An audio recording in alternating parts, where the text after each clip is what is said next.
Hello everybody, welcome to Film Mastering, Marketing, and Distribution, the Masterclass. So this is an exciting 4-week class where we'll be covering all of these concepts. So mastering, marketing, and distribution. So we've had a few requests by students to get into more of the mastering, marketing. What does it take to get your film out there, and what do you need to do to make that happen? So this masterclass is specifically for that. We're going to go over all these details, and we're going to start off with just how do we master what we finished working on. So you've finished editing, you've finished sound mixing, you've taken our master classes in those, and you're ready to get this out there. How do we get it out? What formats are there, and all of this? So we're going to answer all these types of questions. We're going to go right into how to look at distribution, film festivals, all the different formats you need, broadcast deliverables, and all this kind of stuff. So all this kind of tech stuff to help finish your creative process. So you finished the film. What do you do next? And that's usually the big thing. You want to really start with getting a good master. That master is key, because what happens if, for whatever reason, maybe something happens to your original raw footage from your film, and you want to have a really robust, big master file that you can always have as an archive. And this is the one that you should really preserve and keep backing up and stuff. So think about it as a piece of film negative, and you want to save it forever so that you're never going to lose it, or that you have it available to use down the road. A lot of formats still stand up. So I've had things from 20 years ago, so film formats that work, also some of the HD formats that work. I can still access those files, whether they're digital or analog, and I can make them work into the current workflows and incorporate them into other ways. So it's really important to make sure. And also, if formats change, you can also consider that idea too. Is that you can always update or upgrade what the file is into a new format. So that's something we're going to talk about as well. Is how do you can do that. Upresing, it's called. So going from HD to 4K, for example, and then having a 4K format, and it doesn't necessarily make it a 4K original file, but you can just keep putting it into the best possible quality and keeping that going. So perfect. Let's carry on here. Let's continue and let's start this up. So week 1, mastering process and video format. So we're going to go right into what does that mean, how do you do this, and so on. So I just want to thank all our partners in this project. So we have the Canada Council for the Arts, and we have our library partners. We have the Blue Mountains Public Library, Collingwood Public Library, Wasaga Beach Public Library. Now everything I'm doing, the software and the computer, the same kind of Mac, and the software Blackmagic DaVinci Resolve. We're going to be looking at something called DCP-O-Matic. All of this software is available and loaded on our library partner Digital Arts computer workstations. So you can go to any 3 of those libraries. There's 2 computers, iMac 27-inch with at least 32 gigs of RAM and lightning fast, USB-C, Thunderbolt 3, hard drives, solid state drives, or RAID drives that can handle 4K files seamlessly. And you can do all this kind of mastering right at those computers. So, if you have a finished film, you have it on a hard drive, and you want to do some of this mastering work, you can go to the libraries and do it there as well. So that's really exciting that we're able to do that. So you can have these computers, the workstations you can just do there in case maybe you have an older computer and you need to finish the editing, but you need to do some of this mastering work, and that's where you can go to do that. Okay, so let's carry on right here. So in terms of what we're going to look at mastering format types, and again, that's going to get into a little bit of technical. Remember, you can rewatch this, so don't worry about writing down notes or anything. You can just go back and rewatch this at the end. So that's the best advice I would give, is just go back and you can use this as a reference video to rewatch, and we'll leave these posted, and eventually everything will go to our YouTube channel as well. So we're going to look at mastering format types, preparing files for mastering, safe color levels, safe audio levels. And then we'll have a bit of time for some Q&A.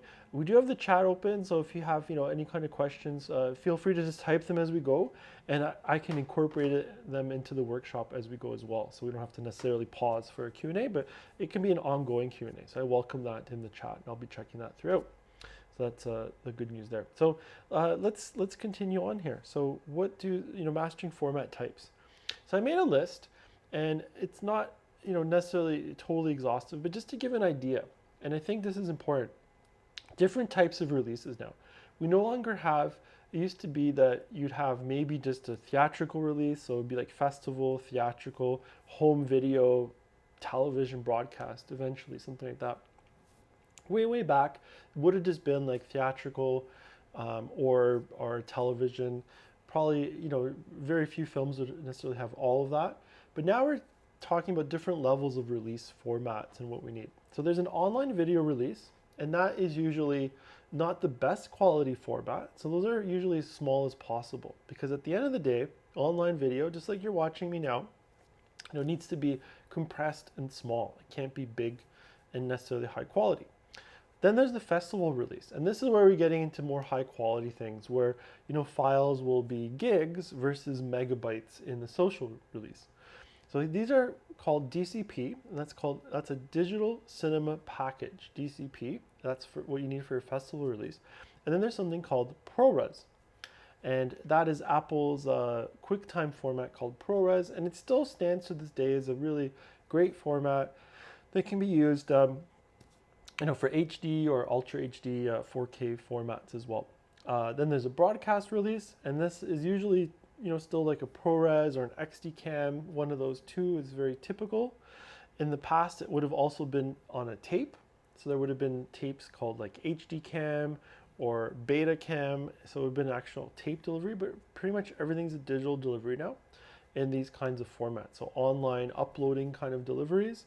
And then there's the archival video formats, and these would be, again, something like ProRes, or Avid has this format called DNX HD or DNX, because there's different ones now for 4K and so on. So there's kind of an archival format, and that's the great thing. Like, I've used both of those since, I'm trying to think, 2000, 1999, 2000. So for 20 years, both of those have been around for the most part, and different ways, and they still hold up. So I can still open those, I can still use those to this day. So that's really a good testament to it being a great archival video format, ProRes and DNX, because it's still used to this day, and you can still incorporate it into, open it up and put it into, edit it with it again in software. So those are the video mastering formats. And we're gonna look at these settings in Blackmagic DaVinci Resolve software and how we can deliver out those settings. Okay, so let's talk a little bit about preparing files for mastering. What does that mean? And this is really key. So you finish editing your film, and what do you need to do? So you really want to make sure your film has color grading done, and that means you're making sure that the shots match in terms of their quality, color, temperature. Is one shot red and then the next shot's blue, and it's supposed to be continuing in the scene? That's going to be really hard to watch if it's on, you're sharing it or it's in a festival. So color grading is just that really important stage where you finesse everything and make it look spectacular. So color grading is really key. Sound mixing, that's really key. Is your film, fully sound mixed? Is it still having issues? Can you watch it? Does everything make sense auditorially? So sound mixing is really, really key. Sometimes people forget about these or don't spend a lot of time on those two, and they're really crucial, even more than picture editing. I've seen films that have some picture editing mistakes, but the color grading and sound mixing is really amazing. So, you can kind of disregard some mistakes because it looks finished. And I think that's really key, is that does it look finished? Color grading, sound mixing, that makes it look and sound finished. Credits, do you have opening and end credits? That really makes the film finished. Do you have, are there like opening titles, or is there anything like that? Or end credits, like showing, okay, everybody who worked on the film. And typically, maybe if it's something really, really short, you might not have opening and end credits. But generally, that should be in any kind of, if you look at any kind of film or television show, there's opening and end credits. So, that should be in there as well. Then we want to look at things like safe video levels. And that's more on the broadcast side. Will things be in the safe zone for video levels? And we'll look at what that means. Then there's the safe audio levels. And this is more and more, required for broadcast. Theatrical has, kind of different standards. It allows for more dynamic range, but loudness monitoring is something that's really important if you're giving it to a broadcaster, making sure that it's not super, super loud. And at the same time, safe audio levels, I would also like to say is that, you don't want something totally distorted and overblown for social release. So even though you might say, okay, well, there's no real standard necessarily for social media use or video players like YouTube, but what if it's distorted, that would be just like having images that are blown out and you can't see what's in the video file as an image. You don't want to have something that's blown out auditorially as well. So that's really, if you practice these things, it goes a long way for general use as well. So I always practice it so that delivering, even if it's just for social media, a short piece or something like a short film, maybe it's just for like a promo that will just be on social media, I still treat it the same way as if it's going to go into a festival or for broadcast. Like if you give it the same care, that will go always a long way. It's nicer that way than to have something that's not necessarily fully complete. So that's I think really, really important to make sure that it's going in that way, and you're able to make it completed and so on. So I'm just going to open up. I have DaVinci Resolve here. So this is a past project that's been worked on in a documentary masterclass. And here's an edit. This is what's a picture lock, and They think so I have some of the mix here is and you guys should be able to hear it too. they think it's something they've seen before. It could be the house they were brought up or their grandparents' place, but it's never the actual house. So that's all nice. So what I'm going to do is, this one seems to just be playing on the left, so I just want to check something here. I'm going to go to clip attributes. Go to my audio here.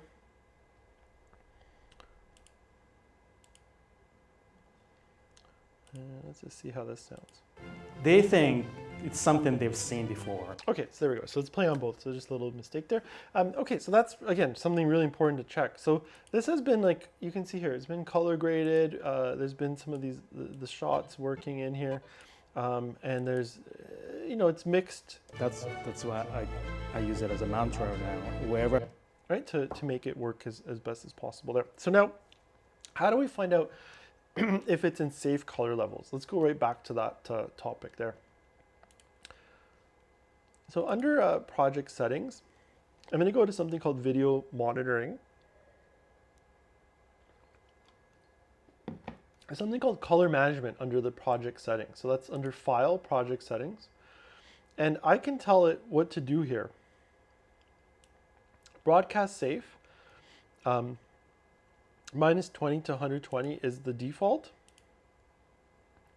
So that's what I like to always suggest, using that. You can also use a 0 to 100, and that could be more for like a stricter type of release of a broadcast, that for like a worldwide type of release, but minus 20 to 120.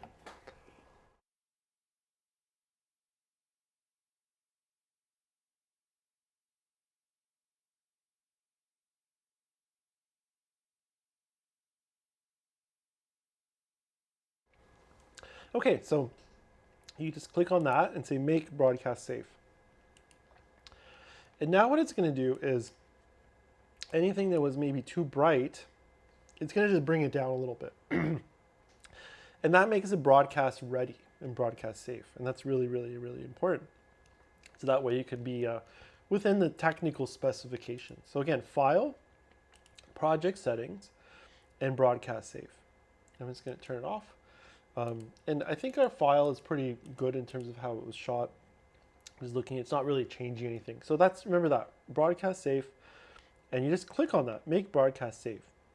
So it seems really simple, but that's the difference between something being broadcast safe in the color levels and not, and being like, too bright, too dark. So it brings things up. If something's a bit too dark, it's going to bring things up a little bit. If something's too bright, it's going to clip it down a little bit. Really, really subtle generally. If you've shot, in a pretty reasonable manner, your color grading, you haven't pushed things to a crazy limit. But let's just have a look at, what does that really do? So I'm just going to go to color here, and let's just see if we really, bring something like this. And let's go to File, Project Settings, and I'm going to turn that off. And it seems to not be doing anything major, because I think we're within these kind of limits that we're making that still work. Yeah, so we haven't gone anything too extreme necessarily. So, but anyway, so that's what it would do. So some things like this, the idea is that it's making it within the limits. Okay, so again, color grading would just be, like working within the color grading area here, changing, making things. So you can see these are a little bit bluer, right? That's intentional, but if we wanted it to, let's say, match, we could say, okay, well, let's make it a bit on the warmer side.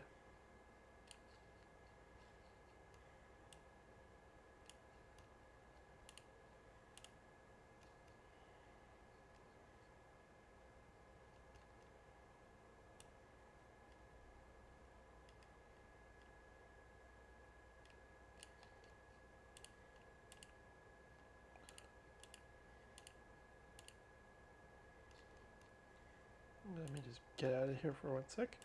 Okay.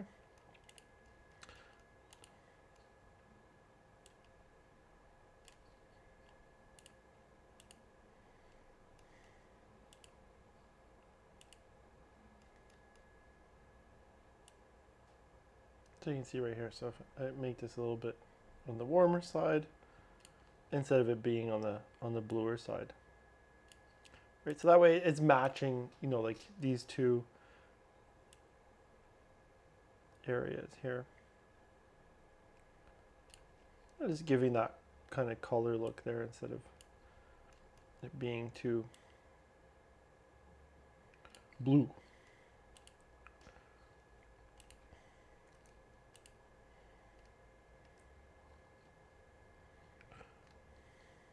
Right, so we can just copy and paste that over. So for example, that would be kind of something I might want to do in color grading, just to make it a little bit more matched together. So it's not so blue. So we're just making that all a little bit warmer, and that's great. Okay, so that would be something typical that you'd want to fix up in your color grading. So again, so under project settings, we have our the make broadcast safe, and if we go to the 0 to 100, it's going to be a little bit bring things down a little bit more. And now what I want to do is let's have just a look at the video scopes. Let's turn those on here too. So here's kind of our video scope, and I'm hoping this will demonstrate what it's doing, because it's hard to always see it necessarily right in the image. But if you look at the video scope, so kind of where things are,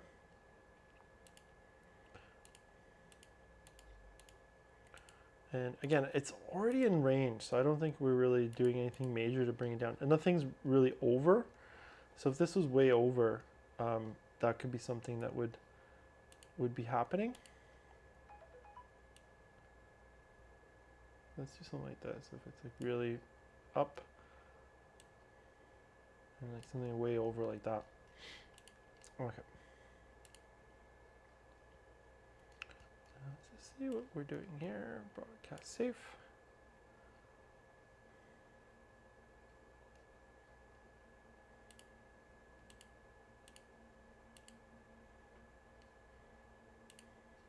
So you can see what it's done here. It just brought this down a little bit to within the level. So it lets you go pretty crazy, but what it does is just make sure that nothing is over clipped. So it's really hard to see, but just this little bit of this top clip here, it's bringing that down in the broadcast safe mode. And that's all it is. It's nothing major. It's just making sure that it's what's called like legalized, so that you're not you're going to have anything necessarily that's really buzzing or anything like that. So, okay, so let's gonna undo that a little bit so we don't have all that. Okay, so that would be like our first step there. Now, in Fairlight, this is our audio tab here on the bottom here. So again, if you go to there's the color tab where we do our color grading. Fairlight is where we do our audio stuff. Now this is all built in. This is fantastic. It's a new feature here. This gives us the loudness monitoring. So watch as I play this. It's gonna tell me if anything's overly loud. So yellow means that there's a warning. Red means that it should be addressed. They think it's something they've seen before.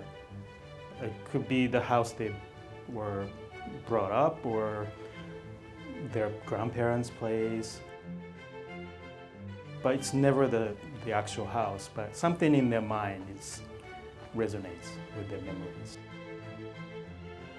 Just to be curious about things around you, that's I learned from my parents taking photos because they carried their camera all the time, wherever they went. Because you never know what you find. So that's why I use it as a mantra now. Wherever I go, whenever I go out, I always carry my camera. I tend to follow a certain style of editing because I don't want to look all the same as other photographers. So I just That's great. Let's just go to the end here. Find the passion, find the things that you want to photograph, and just stick with it. Yeah. Find the passion.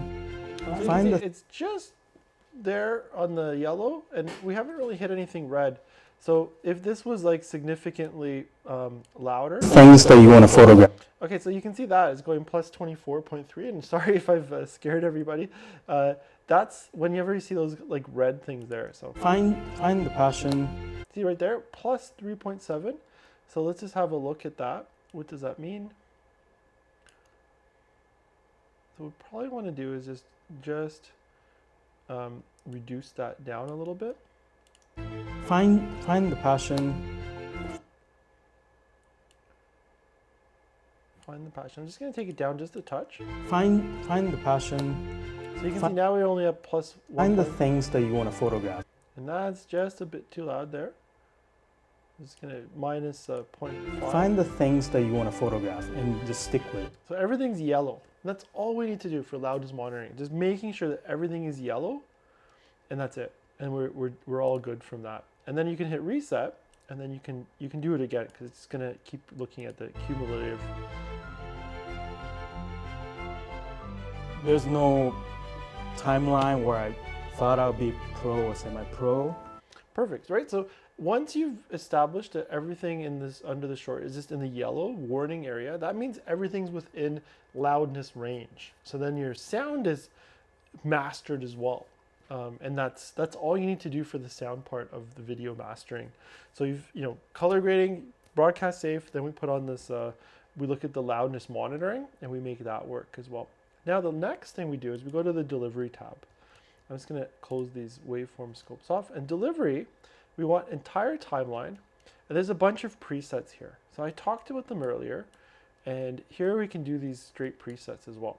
So for example, for social media, I can go to YouTube and it gives me a preset. And it makes it a YouTube preset. 1920 by 1080 HD. Vimeo is another preset. There's a Twitter preset, 1080p.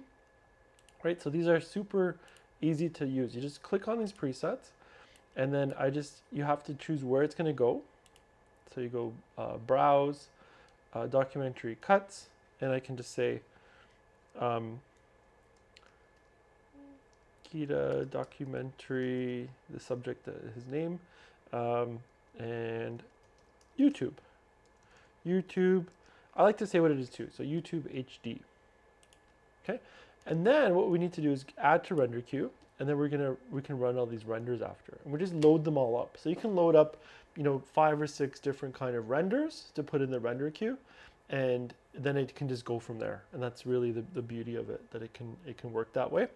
So the next one is let's say I want it for Vimeo, so I can do the same thing. So and I just like to name these all, so I know, okay, this is my Vimeo version.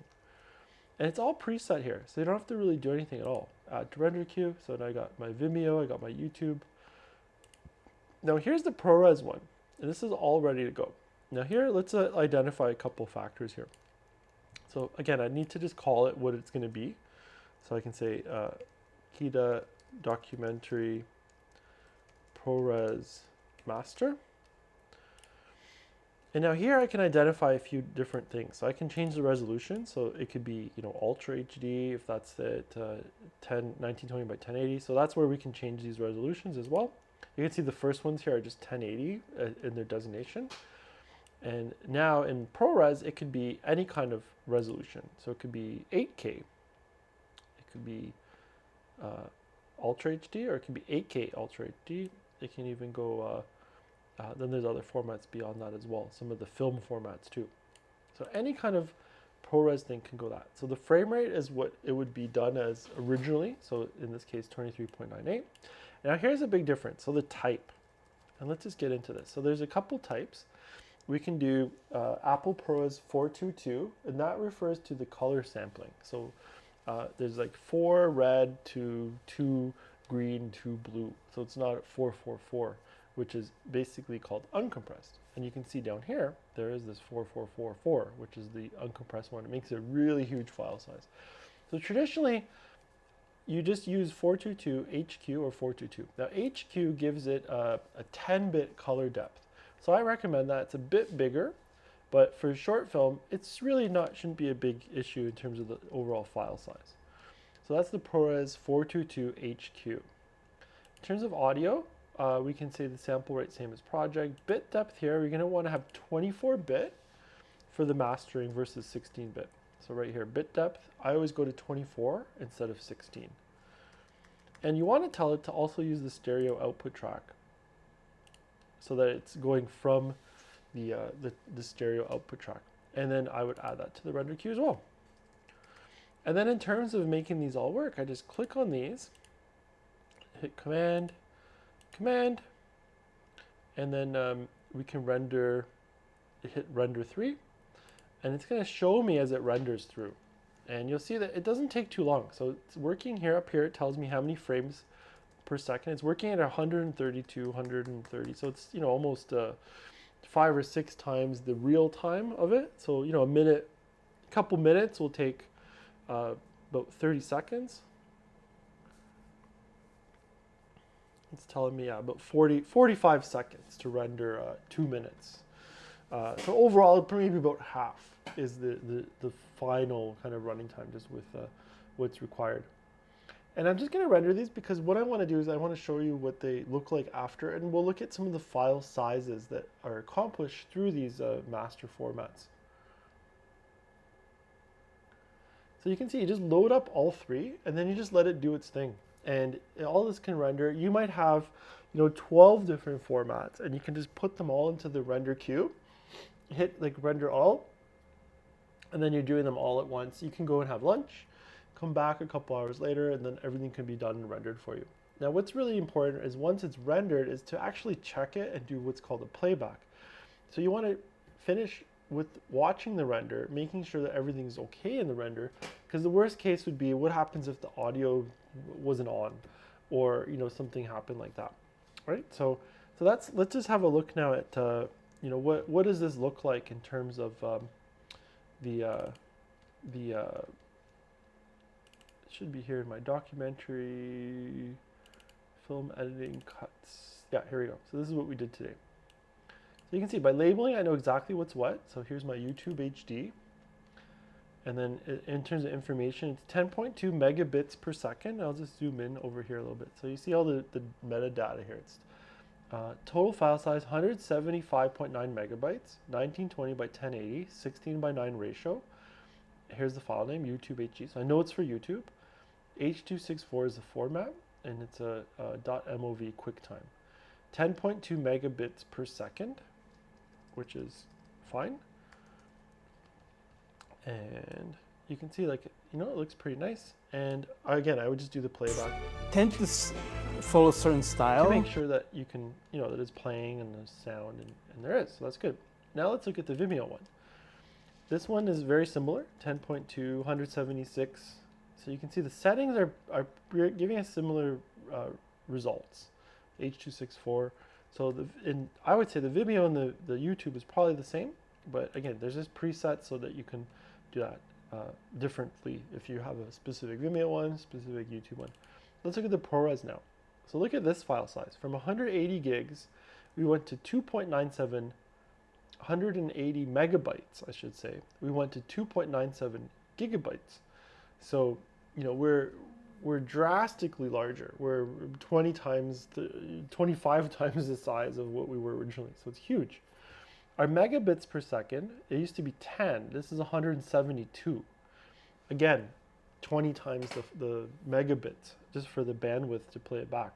But Apple ProRes 422, up to 12-bit, it's a 10-bit usually in the HD format, 24-bit stereo, and so on. And again, this file is huge. It's going to not have any kind of compression artifacts that we might find in the other ones. It's going to look beautiful, and this is what I would again call our archival format. So ProRes, Vimeo HD, YouTube HD. Now we can also go back. Let's go right back to the program here. I can also go back here and go to H.264. You can create custom ones. So where else would what else can we do here? So if you know, there's Avid ones and so on. But let's go to H.264. So I can go here. I can create custom ones. So something that we can do here too is we can say, you know, instead of QuickTime, we can say do an MP4. So if you're using a Windows system and you don't have QuickTime Player, make it an MP4 under the format. So I'm just going to the H.264 wrapper format. So we have the wrapper format, and we have like the codec that's used, I should say. So this is the codec. H.264 is a codec that's used to figure out how to compress that big HD file and make it small. So you can see from 3 gigs, which is kind of what it would like to be, we're making it 180 megabytes. So massive compression codec work is happening. So it's trying to figure out, hey, what can I ignore? What do I need to keep copying? And how do I make it work so that it looks just as good as that 3 gig file? So that's really the important thing. From here as well, I can create MP4. I can create these MXF files. And this MXF file, you can see now there's different codecs within it. The DNX ones, there's the Sony, and then there's the XD-Cam. So this is sometimes what's required for broadcast, is this MXF OP1A.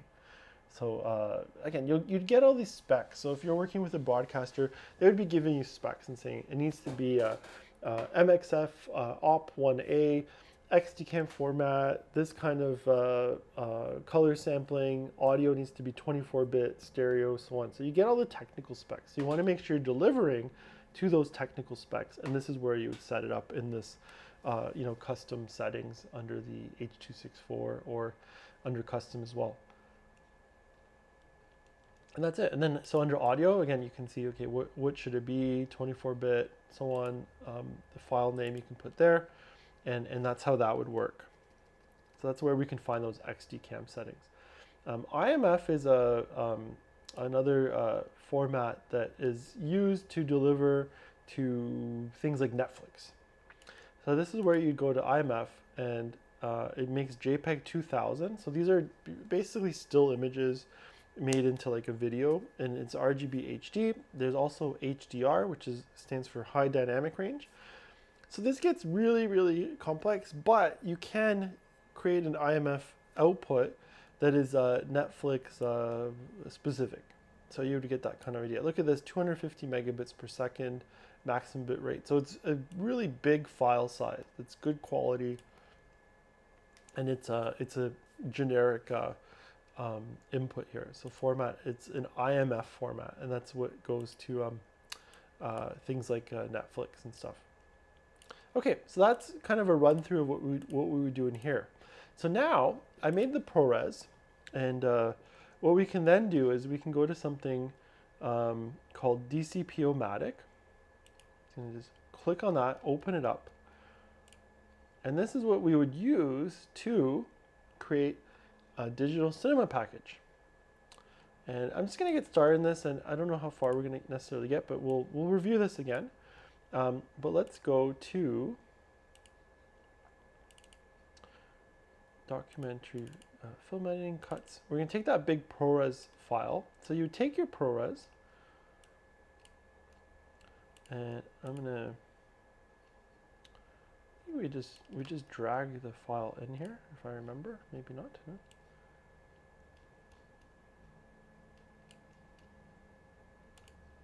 Okay, let's go right here, new. Okay, file name, good. Cancel that.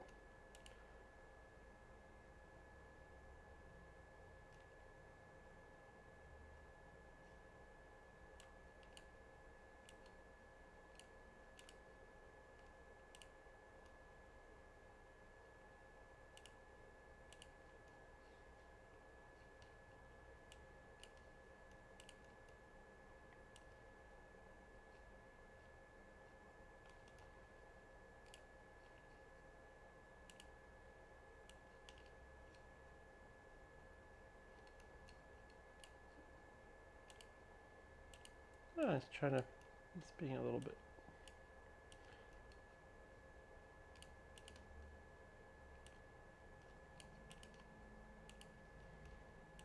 Okay, let's go here. Okay, so here we go. So we're going to go Kita, documentary.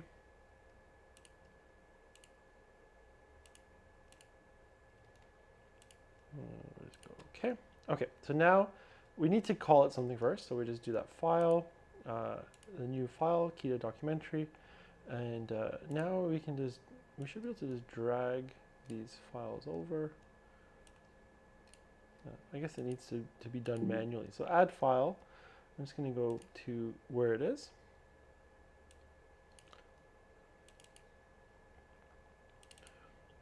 Go to the cuts, and I'm going to add that file. There we go. So there's our file. We examine it, and then you can watch it. It'll play back. They think it's something they've seen before. And so on. And you can see here, it's going by frames. And what it's done is it's put some sidebars on here, because what it needs to do is it needs to reformat our 16:9 into the a DCP format. So under DCP, I can say, what is this? So I can say this is a short. And it's going to go SHR. It's going to say short. It keeps the name, Kita documentary short. And then I can say, what do we want it to look like? What it's going to do is it's going to change it from 23:8 to 24 frames per second. So it's going to make it a little bit faster, runs a bit faster. And resolution is 2K or 4K. So we can do either one. So this is 2K, it's just an HD format I did. And then you can say, do you want it to be scope? So see, it puts it in the middle of a 235 image. Do you want it to be full frame? So it looks like that. Or DCI flat. So that's the typical delivery would be that. And that's it. So then we go to the content. The pixel aspect ratio is 2:1. And here's the other thing, is it 2-dimensional? And you see right here, it says padded with a black to fit container, DCI flat, content frame rate. These will run at 100.1% of the content speed. And that's it. That's basically all that needs to happen. We can show the audio, what channels it would be, left, right. And we can also scale to fit width or scale to fit height. So that squeezes it in, and that fits the height, squeezes it down. Again, if I do the width, it lets me remove those sidebars. So it's cropped to 1920 by 1038, scaled to 1998 by 1080, and so on. So we've rescaled everything so that it won't be won't have the black bars on the side. and it looks great. So that's what I usually recommend, is do that scaling. And from there, you basically, you can make a DCP. So I would just hit make DCP. There are no hints, everything looks great, and you can make a DCP. And then it just does all the framework. 57 of 3,308 frames. And once it's done, you have a package, and we'll just let that run. And what we'll do is next week, we'll look at what that package actually is, and be able to go from there. So that's it for our mastering. Those are the main elements of what we need to do. So again, what do? We do our, make sure we're color graded, sound mixing. Do we have credits, safe video levels, safe audio levels? And then we can go back and we can do these things called the DCP, using something like DCP-O-Matic, and then creating all these formats. So this is really all the format work that needs to happen first. And then we go from there. But what's really key, and what we're going to get into next week, is we're going to look at the DCP. What does the DCP format look like, the files that you would deliver? Now you can typically put these into an online folder, send it to like a festival or a theater, and they can play it from there. They just download it and play it, especially for a short, it won't be that big. So we'll look at the comparison from the 3 gig, 2.97 gig file in ProRes, what the DCP will look like. And then from there, we're gonna look at marketing. So we're gonna look at making trailers. So you need to make trailers, market it, creating images, graphic images, and so on, all the way through to distribution. What can we put it on? So we already hinted at that, putting it onto social channels, YouTube, Vimeo, things like that. But we're also going to talk about something called VOD, video on demand, in this class as well. And that's a great way to even get potential revenues in renting or selling your video content as well. So yeah, so thanks again for joining us. I'm just gonna look, I didn't see anything here in the chat, so that's great. I think, again, if you have any questions, if you can think of anything, just email me. It's tom@tbmcs.ca. So just feel free to, I'm just gonna put that in the chat there as well. Just send me an email, tom@tbmcs.ca, if you have any questions about this. And like I said, we're gonna get right into marketing, making trailers, posters, and then the distribution options for your film as indie filmmakers. What can you do with this? Put it on things like VOD or different platforms as well.